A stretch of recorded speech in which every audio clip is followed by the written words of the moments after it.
Bueno, aquí estamos con ustedes nuevamente dando continuación a estos temas, a este tercer tema sobre la parte renal.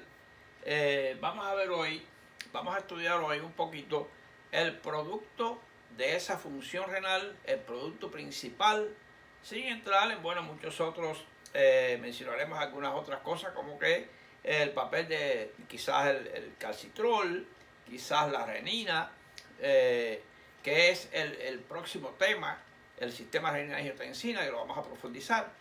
Pero hoy vamos a ver muchos de los aspectos, cómo se forma y cómo es que esas características que tiene la orina final, cómo es que qué elementos participan, qué sistemas participan, potenciales de membrana, mecanismos de membrana, a través de todos esos túbulos para llegar a convertirse en la orina final. Entonces, por eso tenemos la orina, características físicas. Vamos a ver cuáles son las características físicas de esa orina. Es casi prácticamente un 90% y más de agua, pero tiene muchos otros elementos. Mecanismo fisiológico de formación y filtración renal.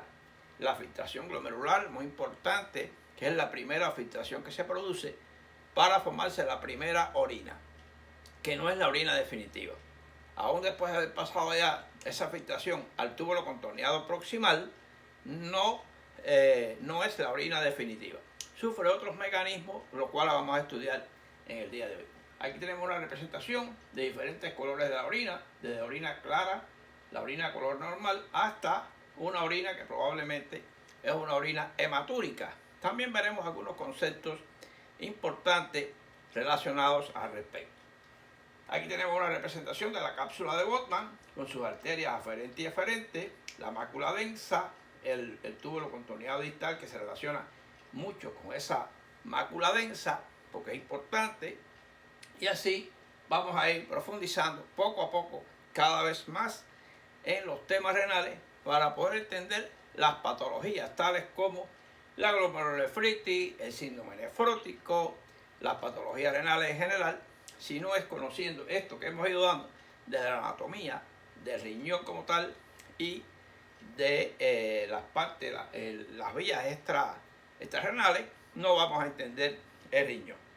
Y a veces nos bajamos un poquito, recordar siempre que hay estudiantes que nos ven, que están en formación y nos dan las gracias por esta parte, esta paciencia que muchas veces tenemos en bajarnos lo más posible para que entiendan. Quizás esto un nefrólogo lo va a ver muy simple, lógicamente, pero necesito que me entiendan la mayoría de los estudiantes que me ven, etcétera, que ese es mi principal objetivo. Ok, vamos a ver entonces un recordatorio anatómico del riñón, como siempre, muy por encima porque ya vimos los temas anteriores. Membrana mesangial y podocitos. ¿Qué cosa es la membrana mesangial? Valor importantísimo de estas membranas en el papel de la filtración, la selectividad de esta filtración renal, la primera filtración. La orina como tal, que es el producto principal del riñón, ¿ves? Es lo que es el producto en cuanto a sustancia, no el trabajo principal del riñón. Conceptos básicos sobre la función y semiología renal, mecanismos de función de membrana en general, porque a través de esos túbulos se llevan a cabo mecanismos como la ósmosis, transporte activo, difusión facilitada. Esos mecanismos que ya conocíamos se llevan a cabo ahí. Ahora, ¿quién es la ADH y su función en los túbulos renales? Etapas de la formación de la orina, recorrido de la orina, ya importante finalmente, características y formación, elementos que la forman, filtración glomerular, filtración renal glomerular, mecanismo de contracorriente y multiplicador. Hoy sí vamos a profundizar un poquito más en lo que es esto que se lleva a cabo en la médula renal, en las pirámides renales, que se llama el mecanismo de contracorriente. La anuria y oliguria. Todo importante tópico que veremos el día de hoy. Ok. Pero, antes de seguir, y gracias por la comprensión de que tome estos segundos, recordarles que hay 4 recordatorios importantes para los que aman a este canal y nos pueden ayudar. ¿De qué manera? Bueno, fíjense que compartir los videos. Compartiendo los videos, muchos más van a ver estos temas, muchos más pueden llegar a seguir compartiendo, muchos más se van a beneficiar y muchos más pueden decidir convertirse o no en miembros del canal, en suscriptores, etcétera, y nos apoyan grandemente. Otro sería el Hipear. Ya hay una nueva aplicación, una nueva pestaña, después que usted le da inclusive a compartir o like, y aparece el Hipear en los primeros 7 días de ese video. Y tus videos favoritos de los youtubers que prácticamente que les gusta ese video y creen que otros lo deben ver, le da a Hipear y nos dan puntos. Esto es gratis, etcétera, pero nos ayuda a llegar a nuevas comunidades, a ampliar nuestro espectro de conocimiento y de enseñanza.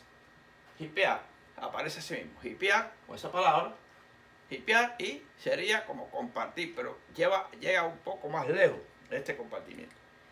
Lo otro sería miembros del canal. Valore convertirse en miembro del canal. Sabemos que es una bonificación muy bajita, hay diferentes niveles que usted lo puede escoger y convertirse en de formar parte del equipo de miembros del canal que ya tenemos y nos apoyaría grandemente. Lo otro sería los Super San. Super San, importante, esto puede ser en momento de Super Chat si es una directa, o Super San si usted tiene a bien apoyarnos con, usted entiende que este video tiene un poquito más allá de agradecimiento, aparte del agradecimiento normal y los buenos comentarios, lo cual agradecemos, pero es interesante que esto Super San también es una pequeñísima cuota que nos ayuda a fortalecer más el canal y poderle dedicar más tiempo a esto que es de ustedes. Estos conocimientos son para ustedes y de ustedes. Así que seguimos adelante en el día de hoy. Ahora bien, ¿cuáles son los mecanismos? ¿Cómo se mueve el agua y los electrolitos? Porque el riñón es una fuente, es como una fuente de agua, que la sangre pasa, se filtra y a partir de ahí son líquidos de diferentes concentraciones y es necesario dejar lo que nos haga falta, inclusive agua o elementos que se vayan y que forman parte de esa orina. Estos mecanismos son la ósmosis, importante, mecanismo de ósmosis. Recordar que la ósmosis el agua va de menor concentración a mayor concentración por atracción normal. Y por tanto, esto va a lograr de que si hay un área que rodea esos túbulos de mayor concentración, el agua se va a quedar. Bueno, ayudado por la ADH. Vamos a ver todo esto en el día de hoy. Tenemos la difusión simple, también la difusión simple, partículas que atraviesan esa membrana, esos túbulos contorneados y colectores. Difusión facilitada, ya sea por puentes, que más bien esto tiene relación con las membranas para los neurotransmisores, en la sinapsia, etc. Quizás aquí no tiene un mayor valor, pero transporte activo sí, transporte activo ayudado por ATP para que el sodio, el potasio, etc. se intercambien en estos túbulos contorneados, inclusive el proximal, como lo vamos a ver, y ayudado por la bomba sodio, potasio, ATP, ASA. Estos son mecanismos que ya los conocemos, que son mecanismos de membrana, que entonces van a verse aplicados acá en el mecanismo de los túbulos renales, como vamos a ver. Es importante. Ahora bien, recordemos también a nuestra hipófisis, importante. ¿Por qué fundamentalmente? Bueno, hay un lóbulo anterior, adenohipófisis, hay un lóbulo posterior o neurohipófisis, y solamente mencionar que hay unas hormonas del lóbulo anterior, pero traemos esta laminita porque es importante recordar la función de lo que es la ADH, que es segregada por el lóbulo posterior de la hipófisis. Lo importante es ADH, que es la vasopresina o pitresina, que es la encargada de evitar que se vaya el agua, que se vaya esa agua a través de los túbulos, sobre todo distal, hasta de Henle y ya el colector como tal, y evita que se nos vaya esas cantidades de agua excesivas. Esta ADH entonces, de ahí entonces, que ayuda a retener esas cantidades de agua, como lo vamos a ver también en la parte esa cuando veamos los mecanismos de contracorriente. Y lógicamente esta ADH, lógicamente, Cuando está ausente, recordar que sería lo que sería la diabetes insípida, que ya la hemos visto en temas anteriores. Ahora, conceptos básicos de interés asociados a la función renal. Por ejemplo, una diuresis normal sería de 800 a 2000 mililitros. Una diuresis normal, sin que todo funcionando correctamente, de 2000 hasta 2000, o puede ser 2000, 2100, 200 mililitros, dependiendo de los ingresos, no del intake. O sea, los ingresos van a tener importancia en la cantidad de diuresis que se tenga. La disuria sería el dolor o disconfort al orinar, lo que sería la oliguria, menos de 400 mililitros en 24 horas. Es importante esto porque hay que ir teniendo en cuenta ya los valores cuando nos aproximamos a insuficiencia renal. Hay que tener cuidado. Se mide la orina de 24 horas, todo eso lo vamos a ver en un futuro cuando veamos insuficiencia renal. Hoy estamos y seguimos todavía en estos temas en conceptos generales. Lo que sería la anuria, menos de 100 mililitros en 24 horas. Prácticamente ahí el paciente está haciendo una retención tal importantísima y hay que tenerlo en cuenta.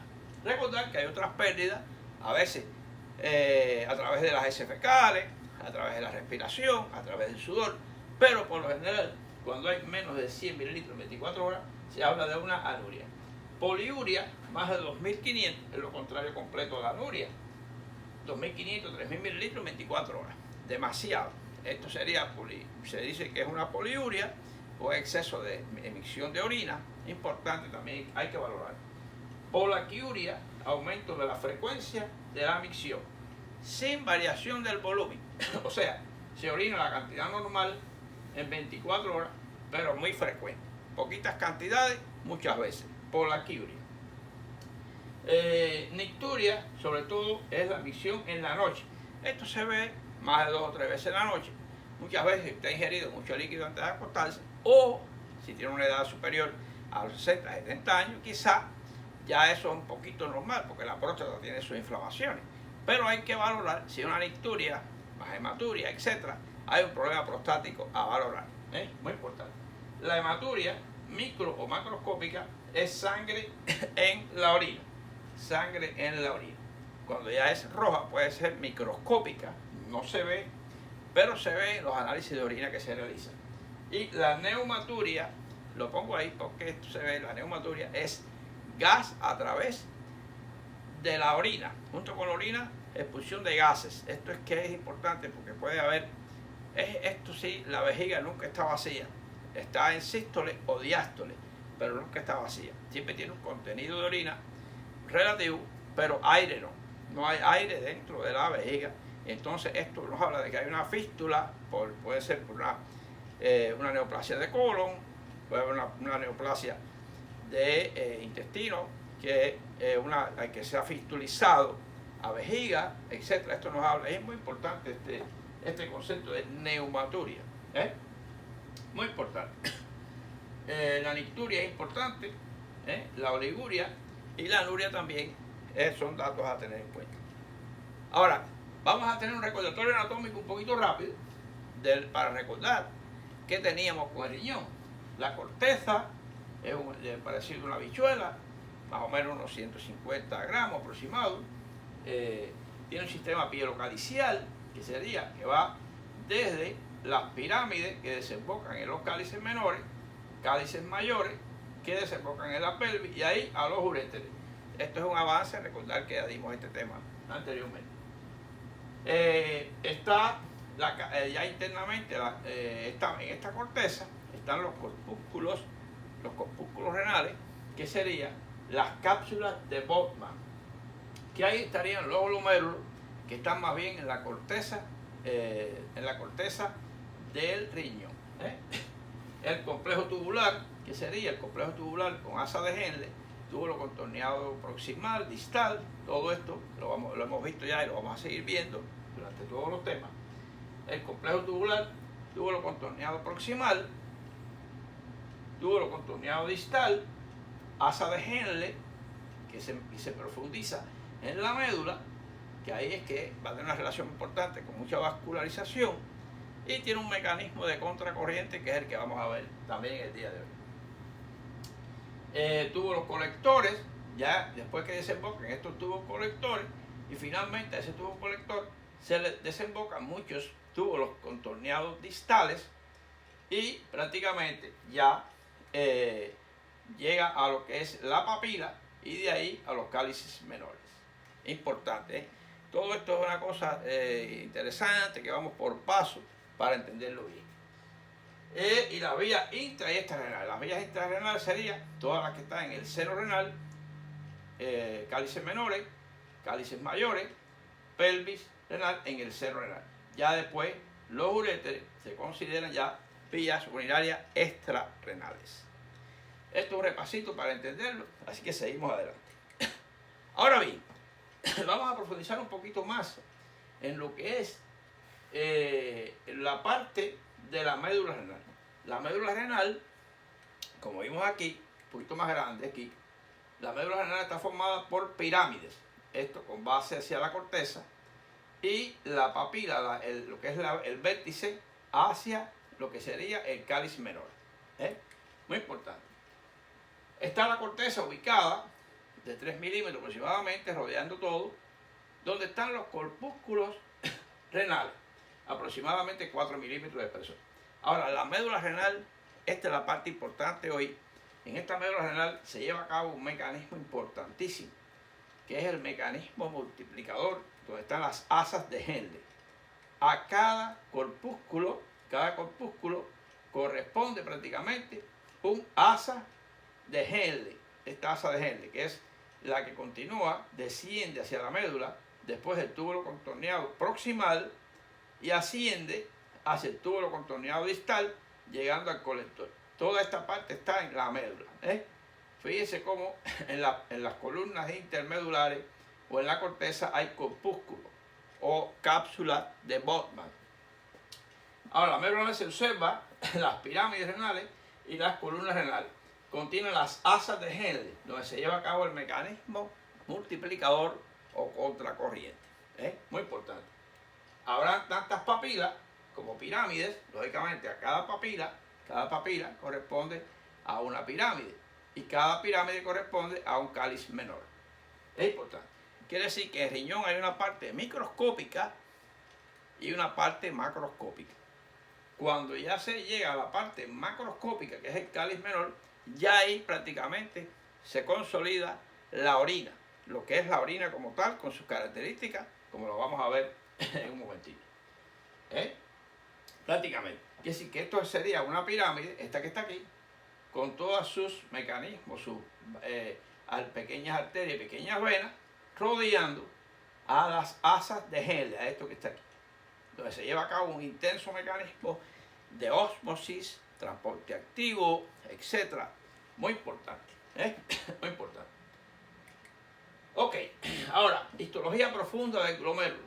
Vamos a ver ahora el corpúsculo, lo que es el corpúsculo que sería, fíjense que esto que está ahí, es una bolita de esta, cualquier bolita de esta que usted ve ahí, esa esferita pequeña rojita que usted ve ahí, sería esto que está aquí.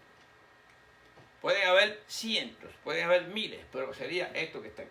Que sería la cápsula de Bowman. Esta cápsula de Bowman tiene un espacio donde cae prácticamente la orina que se filtra, el motivo o el resultado de la filtración glomerular, así se llama, y aquí comenzaría el túbulo contorneado proximal. Ahora, ¿qué tenemos ahí? Los podocitos.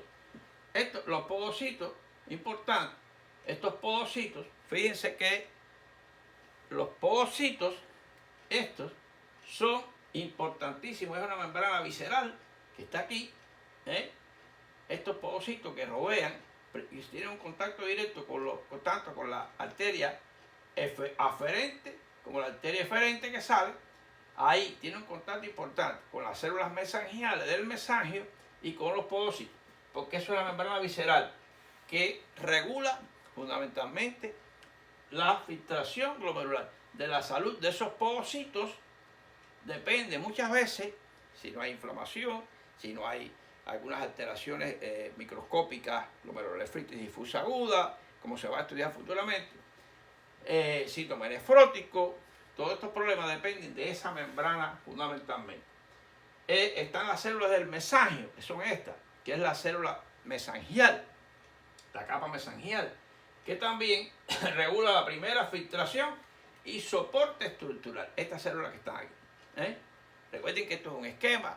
La histología no es exactamente así demostrativa, porque en realidad esto es un esquema, pero es importante. Recordemos que estaba lo que era el conducto el distal, se relaciona mucho con la mácula densa, recordar, y las células juxtaglomerulares. Esto es otro sistema que vamos a estudiar futuramente por su relación directamente con el control de volumen y la presión, que hoy no es el tema como tal, pero hay que mencionarlo. Soporte estructural, eliminación de desechos, etc. Y está la mácula densa, como les digo, y las células juxtaglomerulares. Esto es importante, todo esto, porque esto es una fisiología, una anatomía bien microscópica, pero que rige la función de la filtración renal. Cada corpúsculo renal necesita cumplir con su función básica, aunque sea pequeña, porque la suma de miles de corpúsculos trabajando bien dan al traste con la buena función del riñón. Esto es una representación de los pogocitos, aquí, son estos que están aquí, una representación que tienen como un sistema de control y de filtración excelente. Lógicamente, ¿por qué? Porque a través de ahí no pueden pasar proteínas, albúminas. Por eso es que cuando hay albúmina en sangre, en lo que es la orina, dependiendo de la cantidad, es anormal. Prácticamente hay un daño, un poquito de daño a nivel del mesangio o de los podocitos de la membrana íntima, esta que está aquí. Bien. Y esta es la cápsula de Bowman. Y todo eso constituye lo que se llama el glomérulo. Importante el tema.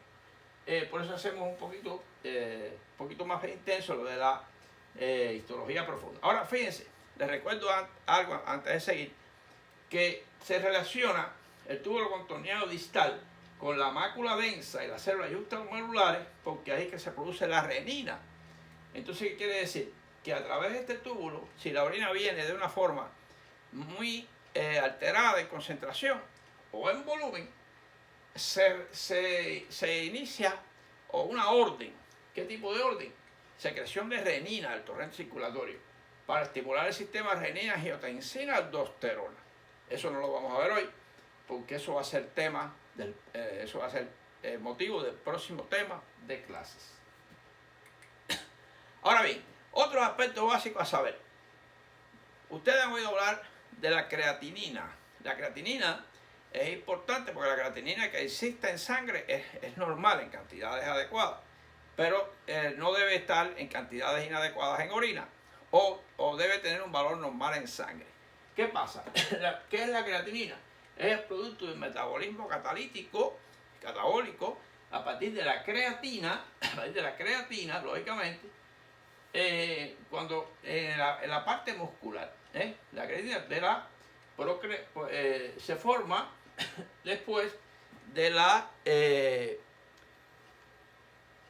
fosfocreatina a través de ejercicio por el ADP y ATP finalmente en lo que es las células musculares y se convierte en creatina.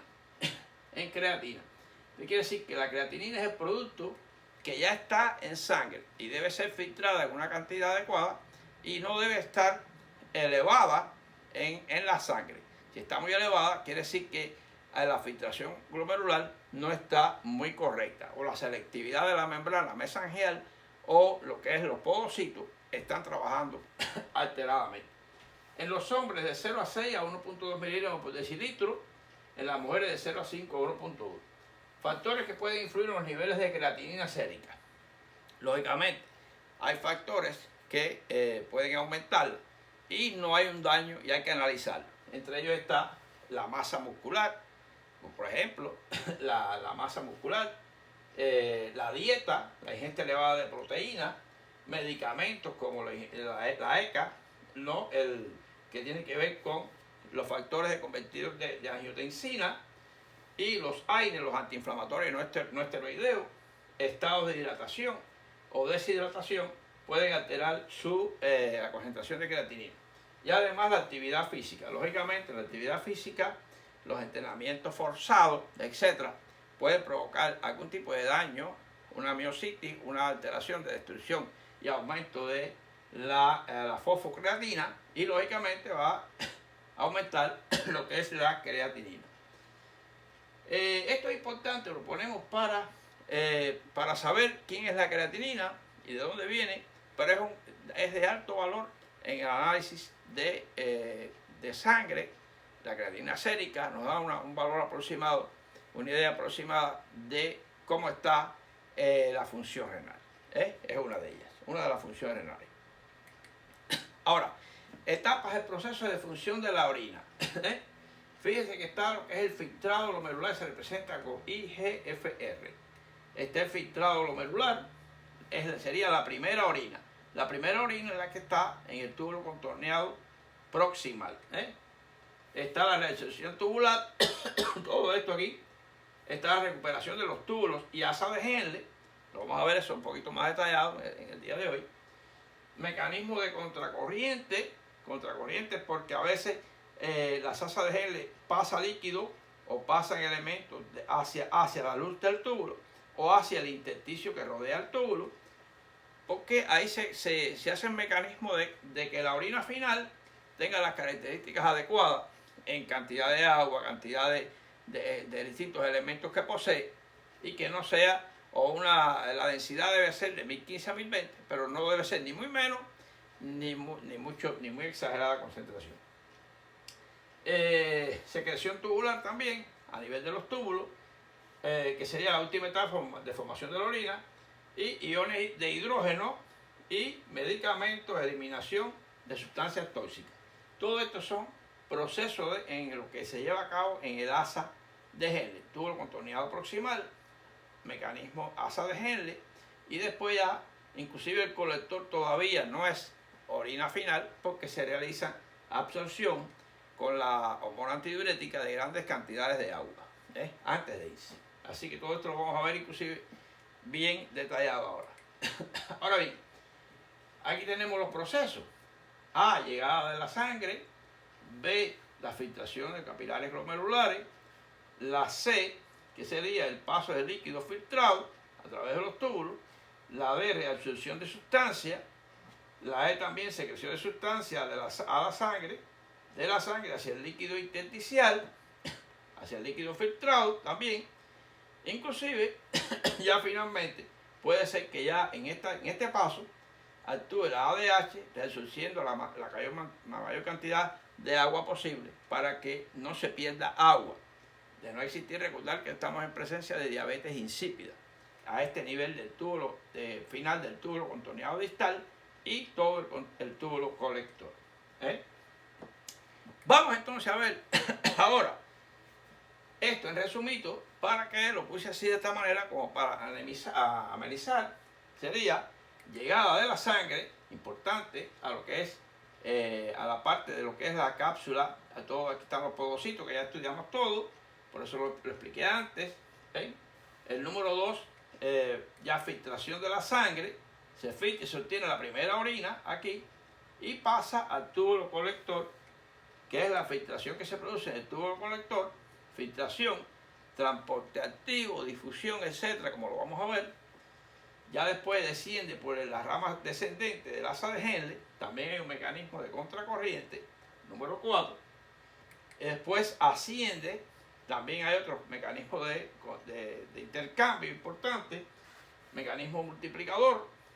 Y finalmente, ya en lo que es túbulo contorneado distal y colector, que es la gran reducción de agua, ya a nivel finalmente, después que el agua tiene que estar más o menos aquí normal, prácticamente un poquito hipertónico. ¿Por qué? Porque lógicamente para que el agua tiende a quedarse dentro del túbulo, por mecanismo, lógicamente, para la cantidad de agua que se intercambie. Todo eso lo vamos a ver ahora en esta lámina fabulosa. Esta que tenemos aquí ahora. Miren ahora, aquí está la cosa. Aquí está la cápsula de Bowman. Fíjense que aquí hay una concentración de tipo isotónica. Vamos a poner que llega a 300 aquí. Este es el glomérulo. Y aquí miren cómo se intercambia ahí se intercambia transporte activo de sodio y cloro, aquí, sodio y cloro, además de difusión de clorosodio, ahí también, pero es una concentración isotónica. Isotónica significa, isotónico es que hay aproximadamente la misma cantidad entre el clorosodio que de agua, es isotónica. ¿Ven? No es ni hipertónico, como lo vamos a ver aquí, ¿ven? En estas partes, ni hipotónico. Hipotónica estaría ya aquí. ¿Por qué aquí? Porque ya aquí ya está la mayor cantidad de agua que se va yendo, pero la ADH evita que el agua, la ADH actúa resolviendo todo lo que son la mayor cantidad de agua a este nivel. Por eso le decimos que aquí sigue, miren cómo va aumentando la molaridad, por eso es que se pone hipertónica aquí en el túbulo contorneado ascendente, el asa de Henle de la parte ascendente, y el hipertónico ya en el colector, porque la ADH ha absorbido la mayor cantidad de agua. También está la difusión de urea, como se ve aquí, en la parte del asa de Henle, etc. Y en el túbulo contorneado, en lo que es en el colector. El papel del ADH, como les decía, es que el agua no se vaya, por eso es que está a este nivel del asa ascendente, la parte ascendente, y en el túbulo colector, la ADH fundamentalmente ya. Quiere decir que hay mecanismos acá como que de ósmosis, transporte activo. Recordad que aquí también no puse bicarbonato, no puse otras sustancias que están por acá, pero en realidad también se intercambian acá. En lo que es todo lo que es el mecanismo contracorriente. Para obtener un ambiente que es isotónico. Isotónico comienza y prácticamente termina un poquito, prácticamente un poquito hipertónico. ¿Por qué? Porque si esa orina que se vaya, no se puede llevar toda el agua. Tiene que ser prácticamente, no puede ser hipotónica, no puede ser isotónica, tiene que ser prácticamente un poquito hipertónica al irse con una concentración de 1010 a 1015 aproximadamente, porque el agua tiene que quedarse en el cuerpo humano, no se puede ir el agua. Aunque la orina parece prácticamente agua, en realidad prácticamente no puede llevarse la cantidad de agua toda que hay que hacer una retención de agua, que esto se encarga la ADH, la hormona antidiurética, así se llama, antidiuretic hormone, importante. Por eso les pongo todo esto para que ustedes vean. Ahora, después veremos más adelante, por ejemplo, los medicamentos, futuramente, medicamentos antidiuréticos, ¿no? Cuál el papel de la furosemida, de las tiazidas, todo eso viene para adelante, porque actúan en distintas escalas, a distintos niveles de esos túbulos, ven las tiazidas, para ver cómo, igual que veremos la función también de los inhibidores de la ECA, de lo que sería la angiotensina, inhibidores de la enzima convertidora de angiotensina, etc. Cómo actúa a nivel de la filtración. Todo eso viene en un futuro, pero hoy es irlo entendiendo poco a poco para saber cómo funciona el riñón. Ahora, ¿en qué momento decimos que ya la orina es definitiva? ¿No? Ok. La orina definitiva está presente en los cálices menores y mayores. Ya. La cantidad debe ser de 125 cc por minuto, 1400 a 1500 en 24 horas prácticamente. Un color amarillo claro, lógicamente amarillo claro. Densidad de 1015 a 1020, esa es la densidad. Si está por debajo de 1015, 1010 o 1005, es una poliuria incontrolada, por ejemplo, la diabetes insípida. Si está por encima de 1020, puede ser que haya una glucosuria, muchos elementos de proteína, albúmina, etc. Está muy concentrada. Molaridad de 2000 a 4000 moles. Contenidos sólidos totales 60 a 70 gramos, 24 horas. Y compuestos orgánicos que pueden aparecer, como glucosa, que es anormal, la albúmina, hay que tener cuidado, compuestos inorgánicos como cloruro, fosfatos, y el pH está entre 4.5 y 7.1. Estas son las características de la orina prácticamente normales que obtenemos normalmente, un paciente normal. Esa orina, que es a partir ya, lógicamente, de los cálices menores. Ya ahí la orina que está ahí debe tener esta característica. Ya llegó, ya se filtró, pasó de la papila, ya prácticamente, ya pasó por el mecanismo contracorriente, y ya la orina que se obtiene aquí debe tener estas características. Ahora, pruebas de función renal. ¿Cómo sabemos si, de forma general, estas pruebas las vamos a ir profundizando? Por ejemplo, cuando veamos temas específicos. Vamos a ver qué pruebas se hacen en el síndrome nefrótico, qué pruebas se hacen en el Kimmel-Wilson, ¿no? Qué pruebas se hacen en Goodpasture, qué pruebas se hacen en la insuficiencia renal. Específicamente las vamos a ir profundizando, pero de forma general, este filtrado glomerular, que es mayor de 60 hasta 100 mililitros por minuto. La cistatina sérica, la vamos a buscar también. El BUN, que son el balance nitrogenado, que es lo que sería lo que es la misma creatinina, lo que sería las proteínas totales, etcétera. Todo lo vamos a buscar. La urea, consciente albúmina creatinina, este consciente es importante, mayor de 30 miligramos por gramos y albuminuria, asociado con albuminuria, lógicamente. Examen general de orina de 24 horas y conteo de ADIS. Este conteo de ADIS es importante porque nos va a dar un valor cuantitativo y cualitativo. ¿Por qué lo digo? Vamos a ver ese conteo de ADIS después ahora. Otras sustancias orgánicas que pueden aparecer. Cuerpo cetónico, lógicamente. Antiguamente se hacía lo que era el INVER. El INVER era la presencia de cuerpos cetónicos en orina, que se asocia en ayuno prolongado o la diabetes tipo 1.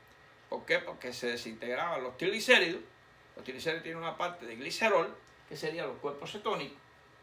Y lógicamente los ácidos grasos, porque se usan, al no haber insulina, se usaban los ácidos grasos. Este es un mecanismo importante a asociar futuramente en otros temas. La urea, retención del BUN, ácido úrico, este es lo que sería el BUN, creatinina, daño muscular, retención, etc. Urobilina, amilasa, gonadotropina, las 17 cetosteroides, que serían en el síndrome de Cushing. Eso va a ser un tema específico que vamos a ver sobre lo que es el tema riñón, síndrome de Cushing, y los 17 hidrocorticoides. Son sustancias que se pueden obtener o valorar en orina, pH, todo lo que podemos hacerle a la orina para estudiar, para ver qué otras sustancias hay en la orina. Así que vamos a ver entonces sobre el conteo de ADIS, que le dije que era tenía un valor cuantitativo y cualitativo. Es una recogida de orina de 2, 4 o 24 horas después de una dieta seca, baja en lo que es baja en agua. Esa orina se centrifuga y vamos a ver la cantidad de hematí. Debe ser menos de 1000 por minuto, leucocitos menos de 1000 por minuto y cilindros menos de 3 por minuto. Esto es normal, pero ¿qué pasa? Si hay muchos cilindros, ¿qué cosas son los cilindros? Los que se encuentran en los túbulos más finos del riñón, por el daño inflamatorio de esos túbulos, al pasar por toda esa cantidad de tubulitos, se llegan a la orina en forma de cilindros, y eso habla de que hay una inflamación central de lo que es la parte más profunda histológica del riñón. En la glomerulonefritis difusa aguda, la glomerulonefritis membranosa, etc. Eso lo estudiaremos ya. Pueden deberse a decamación, grupos de leucocitos y hematí en los túbulos renales. Esto es importante porque, se lo pongo, el conteo de ADIS es un examen un poquito antiguo, pero tiene valor todavía actual, aunque se hace de otra manera. Hay otros estudios que se hacen en búsqueda de hacer histología, estudios citoquímicos de la orina, buscando células cancerosas en distintos niveles, etc. Se hacen otros tipos se hace cultivo, se hace una serie de exámenes que no los he puesto aquí, para dejarlo para cuando veamos patologías específicas como la infección urinaria, neoplasia de riñón, neoplasia de vejiga, etc. Eso lo vamos a ver posteriormente. Ahora bien, les presento aquí algo que vamos a ver como futuro tema, sería lo que sería el Renal Plasmatic Flow, que es RFP, el RFP, importante, el RFP, asociado a patologías específicas o, por ejemplo, o la toma de medicamentos, como son los analgésicos no esteroideos o la angiotensina converting enzyme, que es medicamento para la presión arterial. Se lo presento porque esto va a estar asociado con el RAS, renina, angiotensina, aldosterona system, que sería el próximo tema que veríamos. Aquí vemos que las prostaglandinas dilatan las arterias aferentes, ¿ves? Prácticamente la arteria aferente, lógicamente acá, y esto produce un aumento del RFP, que es el Renal Plasmatic Flow, el flujo plasmático renal, lo aumenta, y hay un aumento del filtrado, el filtrado glomerular filtration rate, aquí. Y sin embargo, estos que son los convertidores de angiotensina 2 producen una constricción de la arteria eferente, y disminuye el renal plasmatic flow, importante, o sea, el flujo plasmático renal, y aumenta el filtrado glomerular.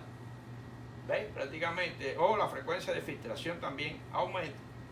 Y esto es importante, estos datos, todo esto lo vamos a ver cuando veamos el tema futuro, que va a ser el sistema renina-angiotensina system, asociado con el control de volumen y control de la presión arterial. Eso sería, se lo puse como presentación ahora, motivante, para ver en el próximo tema, detallar un poquito más sobre estos procesos. Muchos temas se avecinan y hay que irlos teniendo en cuenta, pero había que ir dando, lógicamente, toda la base renal anatómico-fisiológica y sobre todo de esta parte de mecanismo contracorriente, etcétera, para valorar cómo se produce esto y a qué nivel se produce. Bueno, pues entonces el tema prácticamente no ha sido un tema largo, ha sido un tema relativamente corto, y porque vamos a ir profundizando en cada tema después las particularidades que a cada tema corresponda de lo que hemos visto. Y muchas gracias, y entonces nos vamos con esta frase que, fíjense qué interesante, porque a veces en la vida hay que saber distinguir, nunca llevarse a primera vista de quién es la persona. Primero hay que aprender a valorar a esa persona antes de hacerse idea, porque aún viniendo, o prácticamente haber nacido en un lugar, vamos a decir, en un lugar ajeno a lo que son las cosas buenas, puede ser una buena persona, o puede ser, aunque venga de un lugar bueno, puede ser una mala persona. Entonces, por tanto, fíjense qué interesante lo que decía el Quijote. Don Quijote de la Mancha le decía a Sancho, siempre con mucha sabiduría, le decía: aún entre los demonios hay algunos que lo son más que otros. O sea, no por estar entre demonios eres simplemente un demonio, puede ser más que eso. Fíjense. Y entre muchos hombres malos suele hallarse uno bueno. Quiere decir que hay que aprender a valorar a las personas. Eso es lo que le quería decir Don Quijote en las palabras de Cervantes y Saavedra, escritor de la obra del Quijote de la Mancha, que siempre quería discernir que las personas hay que, no importa de dónde venga y de quiénes son, ni entre qué están. Aunque hay un dicho que dice: dime con quién andas y te diré quién eres. Pero en realidad hay que aprender a valorar a las personas y no hacerse la valoración de esa persona a primera vista. Así que nada, seguimos, nos vemos en el próximo tema de el RAS, renina, angiotensina, aldosterona system, en estos temas de riñón. Nos vemos.